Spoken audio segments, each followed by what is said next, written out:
If someone had told me a year ago that I'd be sitting here, feeling invisible in a room full of family, I wouldn't have believed it. Yet, here I am, Julie Knox, 29 years old and a financial analyst in Chicago, living a life where my value is measured not by what I do, but by what others choose to see. For years, I've been the family's silent backbone, the person who manages the money, the one who fixes their mistakes without a word of complaint. Just last month, when the car broke down on the way to Mom's birthday dinner, I covered a $5,000 repair bill without a single thank you from anyone. It's become normal. My sacrifice is invisible, my voice unheard. My older sister Janet, with her charm and easy smile, has made it clear that I'm the scapegoat, especially since her messy divorce turned her into the center of every family drama. My parents, particularly Dad, tend to watch the chaos unfold, but rarely intervene. I feel like I'm either an invisible ghost or a lightning rod for blame, depending on the day. Yet, beneath all this, I clutch a secret, a legal claim on the family home on Maple Street that no one suspects I have. I'm not bitter. Not yet. I still hope that one day they'll see me, really see me. But the shifting ground beneath my feet warns me that the quiet days might be over soon. The unfairness of it all isn't new. Growing up, it was always Janet who got the spotlight. The good grades, the praise, the unquestioned love. I remember one Thanksgiving when I was 12, standing in the kitchen while Mom proudly stuck Janet's report card on the fridge, all gold stars and bright red ink. When I showed mine, barely passing, Mom didn't even glance up. "Julie, you just don't try hard enough," she said, her voice low but firm, as if that was the final verdict on my worth. Dad was there but said nothing, avoiding any eye contact like he was waiting for the moment to pass. That moment didn't just pass. It settled in me like a stone. The favoritism wasn't subtle. It was a rule everyone followed. Janet could do no wrong, while I was always not enough. The worst was when Janet lied about breaking Dad's vintage watch, and somehow I took the blame. Dad never asked me what happened. The silence screamed louder than any accusation. That's when I understood something crucial. Truth was flexible in my family, and I was the outsider, the scapegoat, the responsible one who carried burdens no one acknowledged. Despite all of this, I didn't give up on them or myself. Over the past 5 years, I quietly paid off nearly $80,000 in debts for the family. Credit cards, medical bills, even Janet's car loan. I canceled 2 vacations last year alone, diverting that money toward emergency repairs and overdue bills. Daniel, my husband, has questioned if I'm being used, if this is fair to me, but I've always hoped my family would notice, would appreciate the sacrifices I made. Janet, of course, treats these favors like her due, like I'm her personal ATM. My parents barely acknowledge any of it. They're too wrapped up in their own dramas to see the quiet work I do. My younger sister, Lisa, has noticed the tension and sometimes looks at me with sympathy, but she stays silent, caught between loyalty and doubt. And then there's the secret I hold. The Maple Street house is legally in my name, thanks to an old family agreement no one remembers. It's my secret leverage, my hidden power. I've kept it to myself, even from Daniel, because I want peace for now. But peace feels fragile, like a glass about to shatter. The first time Janet publicly turned on me, it happened at Lisa's wedding rehearsal dinner. The room was buzzing with excitement and nerves when Janet suddenly snapped, loud enough for every ear to catch. "You should have warned Mark about me before the wedding." The silence that followed was suffocating. I felt all eyes on me, some in shock, others trying to mask amusement. My heart hammered against my ribs as the words hit me like a slap. I wanted to disappear right then and there, but instead, I forced a smile, telling myself she was just stressed, that she didn't really mean it. The laughter that bubbled awkwardly around the table felt like knives twisting under my skin. I excused myself without answering, slipping out of the room, my throat tight and my hands shaking. For the first time, I refused to engage with her bait. I didn't crumble or fight back, but inside, a tiny seed of doubt took root. Maybe this rift was real. Maybe it was deeper than I wanted to admit. Was this just a bad moment? Or a sign of fractures that couldn't be ignored? I didn't know yet, but something inside me shifted. The moment I started pulling back, keeping my distance, Janet saw her opening. The whispers began almost immediately, like a poison spreading beneath calm waters. At family dinners, I overheard hushed comments. "Julie's always been jealous," someone murmured. At the grocery store, an aunt I barely spoke to suddenly tipped her head and said, "Maybe Julie's the reason Mark left Janet." It wasn't just strangers. Cousins who once smiled warmly now exchanged wary glances and avoided my eyes. The pressure twisted inside me like a tightening noose. My phone buzzed with messages from family members urging me to apologize or make things right. I was gasping underwater, trying to find a breath that wouldn't drown me in doubt. Dad's reaction was the sharpest sting. Sitting across from him at breakfast, I tried to explain how isolated I felt, but he waved it off with a sigh. "You're reading too much into this, Julie.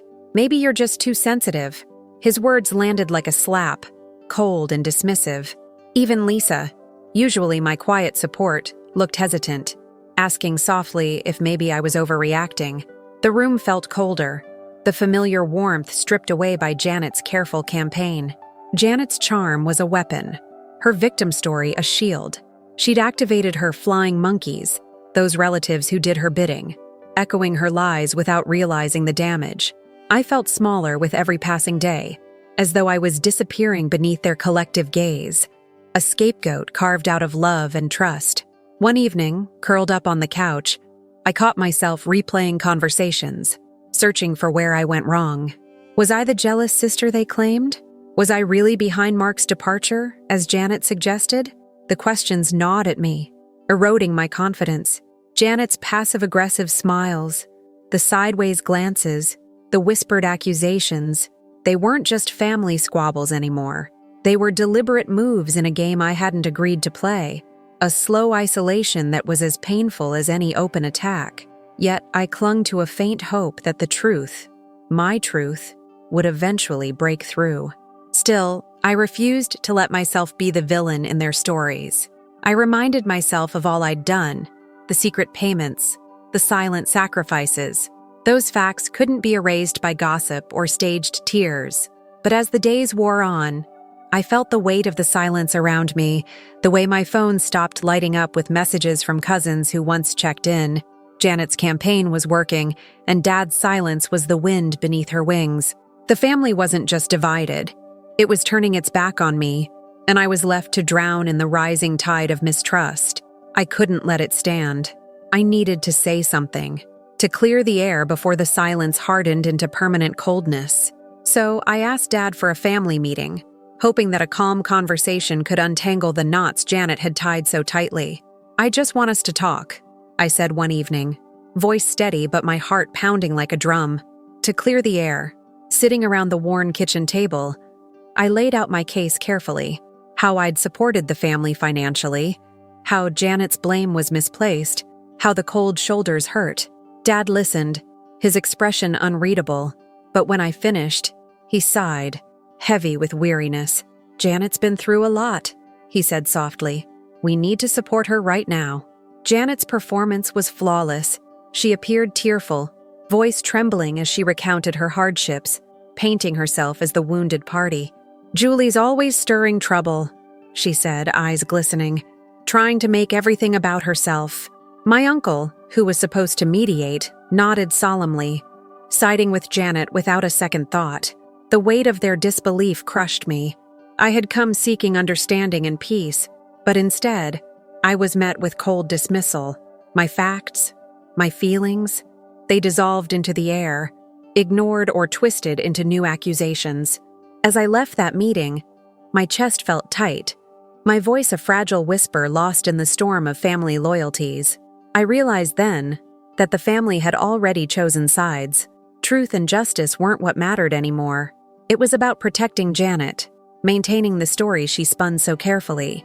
I had tried peace, but peace was a language no one else wanted to speak. The room that had once held hope for reconciliation now echoed with the silence of rejection, and I walked away knowing that my voice was no longer heard, not by those I loved, not by those I needed most.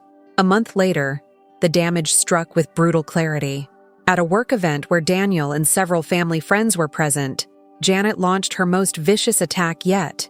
Standing in front of a crowd of colleagues, some familiar faces from the financial firm where I'd built my career, she accused me of leaking private texts to Mark during her divorce.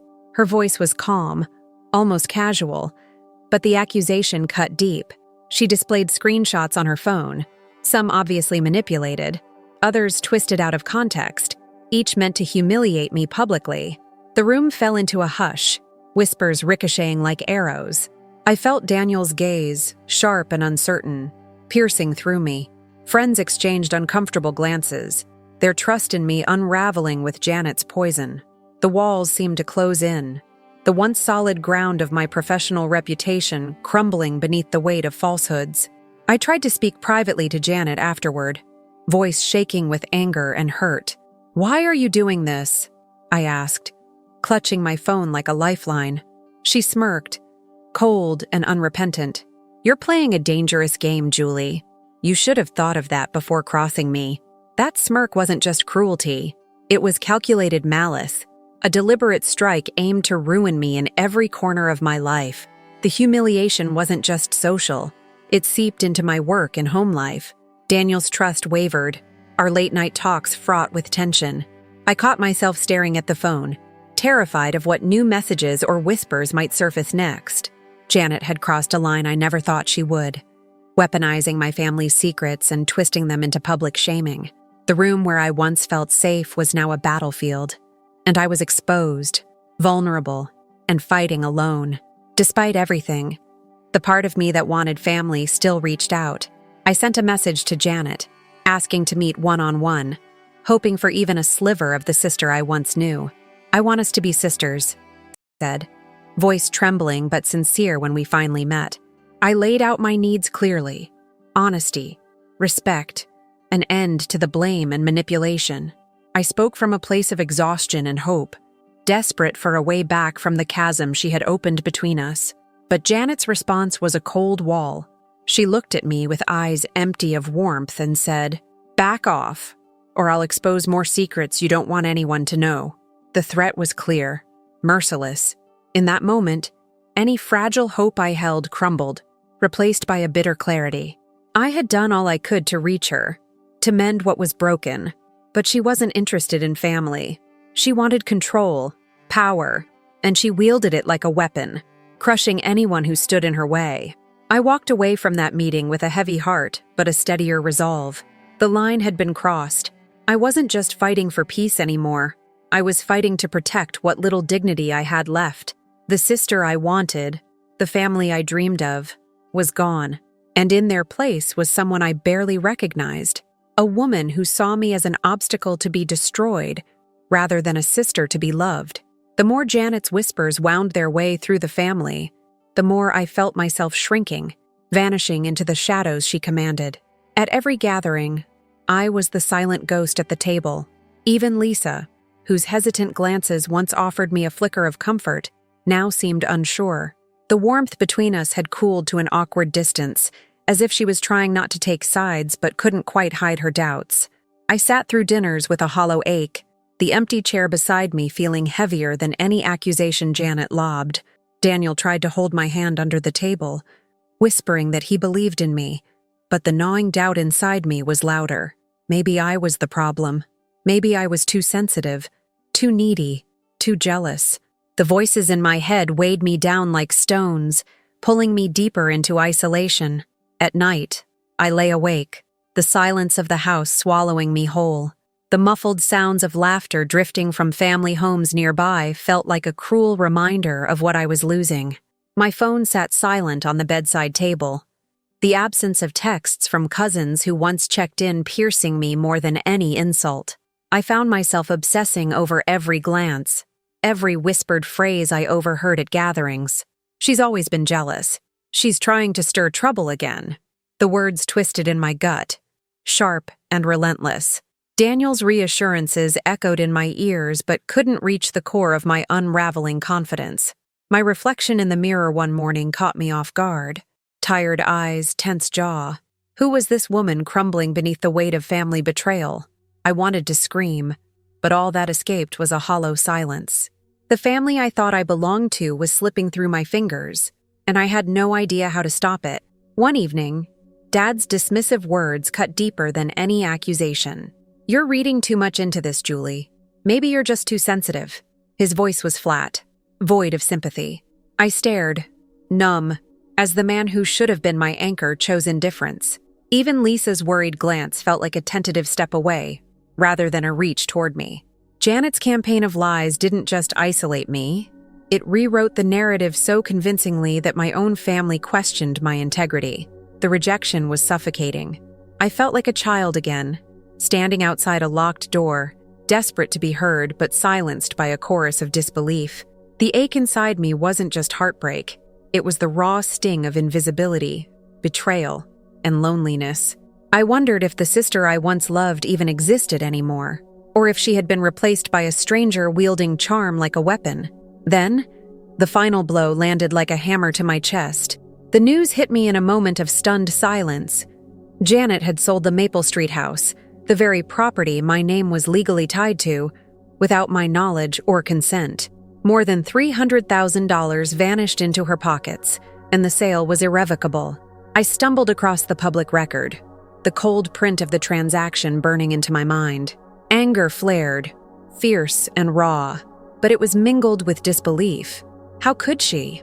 I confronted her in front of witnesses, Daniel, Lisa, Dad, and a family lawyer, hoping for some shred of explanation, some hint of remorse.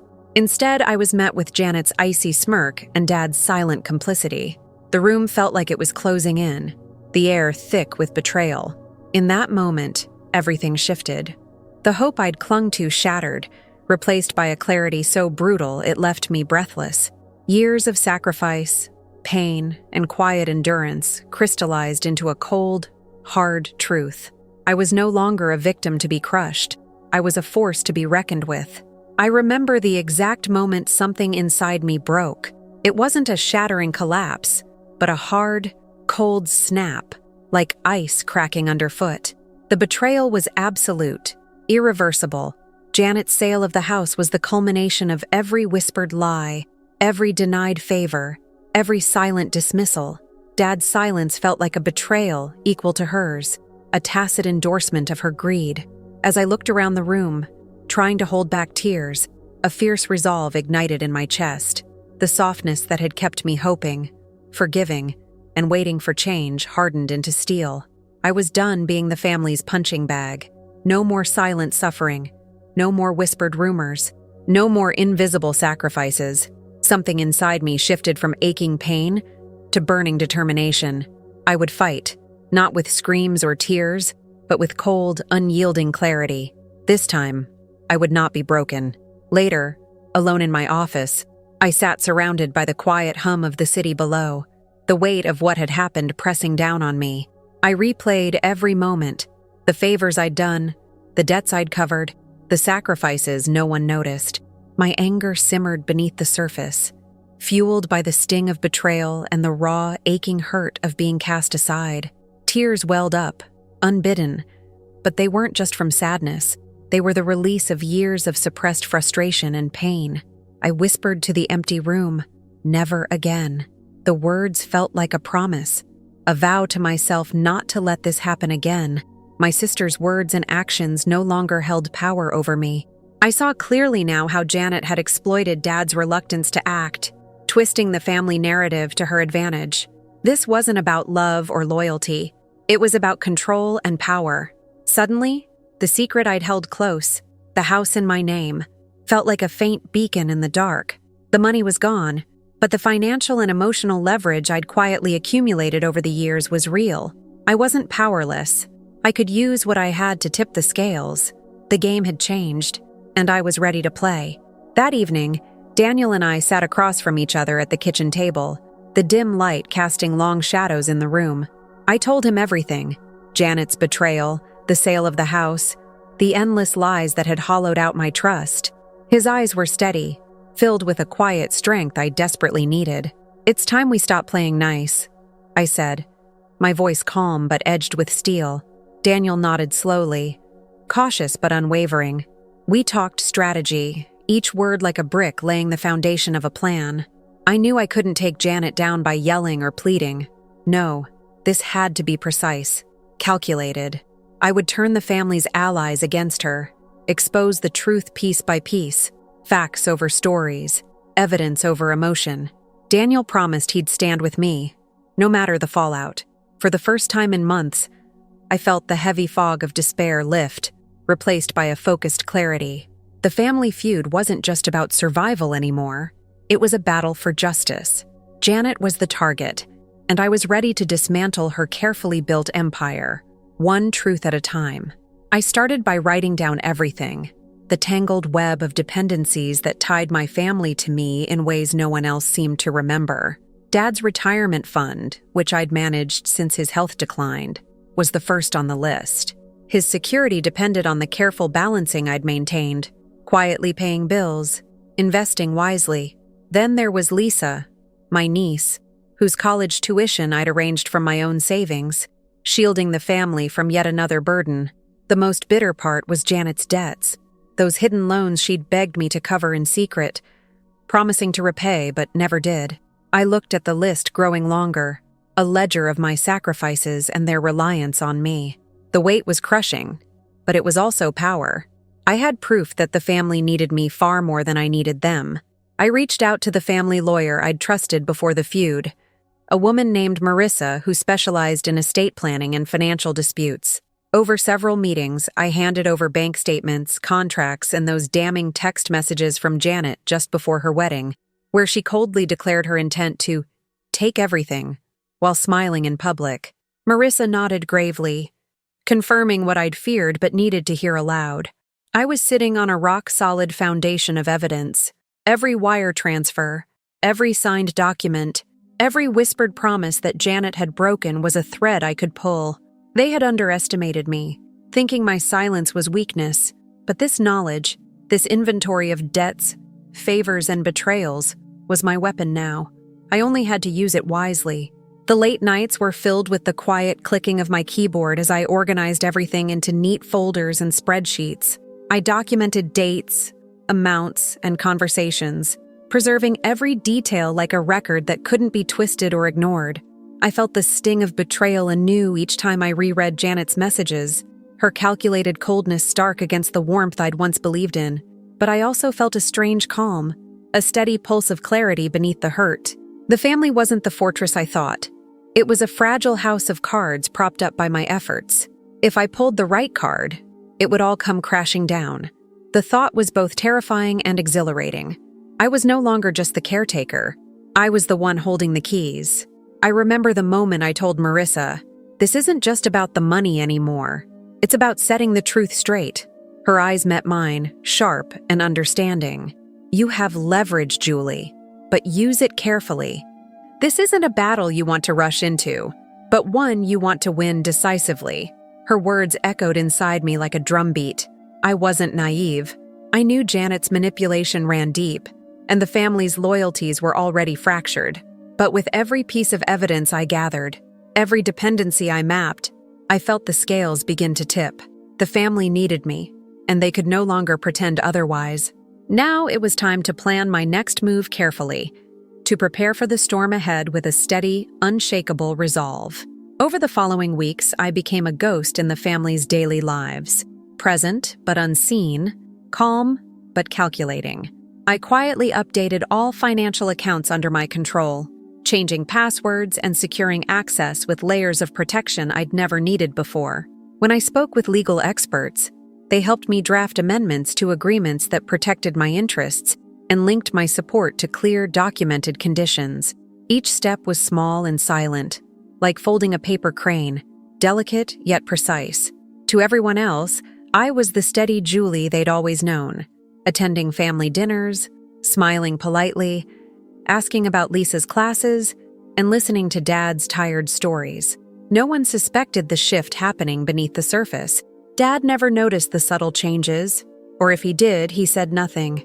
Janet, on the other hand, wore a suspiciously relaxed smile, as if she believed I was still the powerless sister she'd always dismissed. I saw the flicker of doubt in Lisa's eyes sometimes, but she never confronted me. The house felt quiet, the calm before the storm settling like a thick fog. I breathed in the silence, feeling the tension coil beneath my skin like a spring waiting to snap. Every day I rehearsed control, reminding myself that patience was my strongest ally now. I wasn't just surviving, I was preparing, turning myself into a time bomb that no one would see coming. The real battle hadn't started yet, but I was ready. I just had to wait for the perfect moment to strike. One night, while sorting through old messages from Janet's phone she'd carelessly left logged in, I stumbled on something I wasn't prepared for. There, buried beneath the usual manipulations and excuses, were texts between Janet and Mark, her husband. They weren't just co-conspirators by circumstance. They were partners in a secret scheme that ran deeper than I'd imagined. Their messages outlined coordinated plans to hide debts, manipulate family assets, and systematically undermine me. Mark, the man I thought was an outsider watching from the sidelines, was in the thick of it, actively sabotaging the family's stability. The phrase, "take everything together," was scrawled repeatedly in their conversations, a chilling confirmation of their collusion. The betrayal hit me like a punch to the chest. I sat frozen, the phone trembling in my hand, as the cold truth sank in. I had thought Janet was the lone enemy, the architect of my family's unraveling, but now I saw the full picture, two faces betraying me in tandem. The realization was devastating, but it also galvanized my resolve. I wasn't just fighting Janet anymore. Mark was equally culpable. This double betrayal transformed my fight from personal defense to a mission of justice. The family had been fooled once, but I wouldn't let them be fooled again. The truth was sharper than any weapon, and now I wielded it with both hands. I spent the night replaying their conversations, noting dates and details, tracing their deception like a map of poison. The sense of isolation deepened, but there was also a fierce clarity. This was no longer about just reclaiming what I'd lost. It was about exposing a conspiracy that threatened everyone's future. I knew the family had placed blind trust in both Janet and Mark, but I held their secrets now.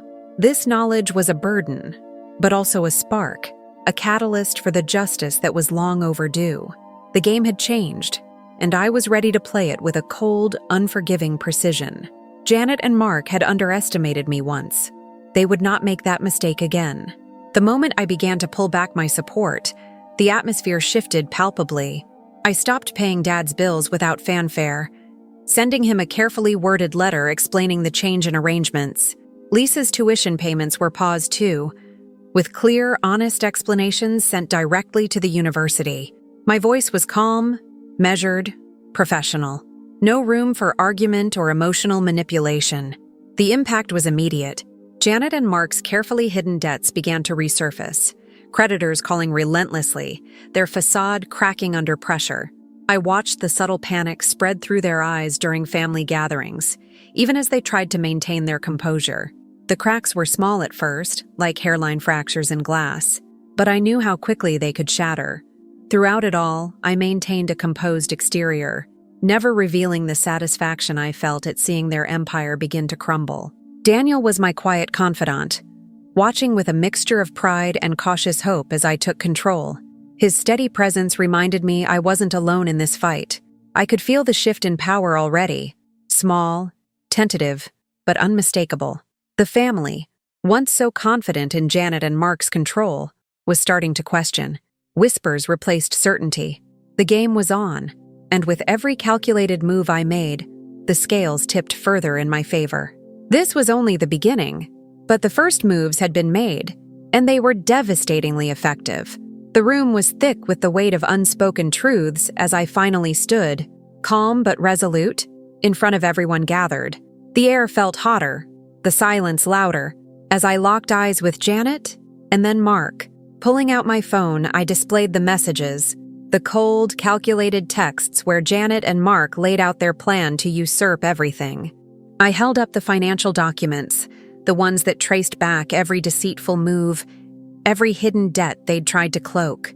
"I trusted you," I said steadily, my voice quiet but piercing. "But you chose greed and deception instead." The words felt heavy, each syllable landing with precision, stripping away the veneer Janet clung to so desperately. Her usual confident smirk faltered, a flicker of panic crossing her eyes that she quickly masked. Mark's face went pale, his usual bravado draining away as he realized the fortress they'd built was crumbling. Around us, the room hung breathless, eyes darting between the proof and the perpetrators. I laid out what would happen next. No more financial support, clear demands for accountability, and boundaries that would be backed by legal action if necessary. The family exchanged shocked glances, some nodding subtly in quiet support, others too stunned to speak. For the first time, I wasn't the one bent beneath the weight of betrayal. I was holding the reins, the architect of the reckoning. Janet's carefully crafted facade was gone, exposed for all to see. The consequences hit like a tidal wave. Within days, Janet's credit lines froze, banks and creditors catching on to the unraveling truth through channels I'd quietly set in motion. Mark's business partners began pulling away, their calls and meetings suddenly evaporating into silence. Meanwhile, Janet flooded my phone with frantic calls and tearful apologies, fake confessions laced with pleas for forgiveness. I listened only to the cold ring of my own resolve, refusing to be drawn in by her manipulations. Other family members, previously blind to her duplicity, started reaching out to me with questions, doubts replacing their old certainties. Dad, usually so stoic and unwavering, seemed unsettled, his eyes clouded with confusion as he struggled to decide whom to trust. Watching all this, I felt a strange, calm satisfaction. This wasn't cruelty. It was justice. The slow, inevitable unspooling of the lies and betrayals that had suffocated us for years. I stayed firm, not out of spite, but to protect what remained of my dignity and peace. Janet's attempts to claw her way back only deepened her isolation. Her emotional blackmail grew desperate. Texts filled with threats, public displays of victimhood, even vague warnings of legal battles to come. Friends and relatives, urged by her, became flying monkeys, pawns sent to sway me with half-truths and guilt. But I was prepared. I met each attempt with silence or facts, never emotion. I refused to let her distort the narrative again.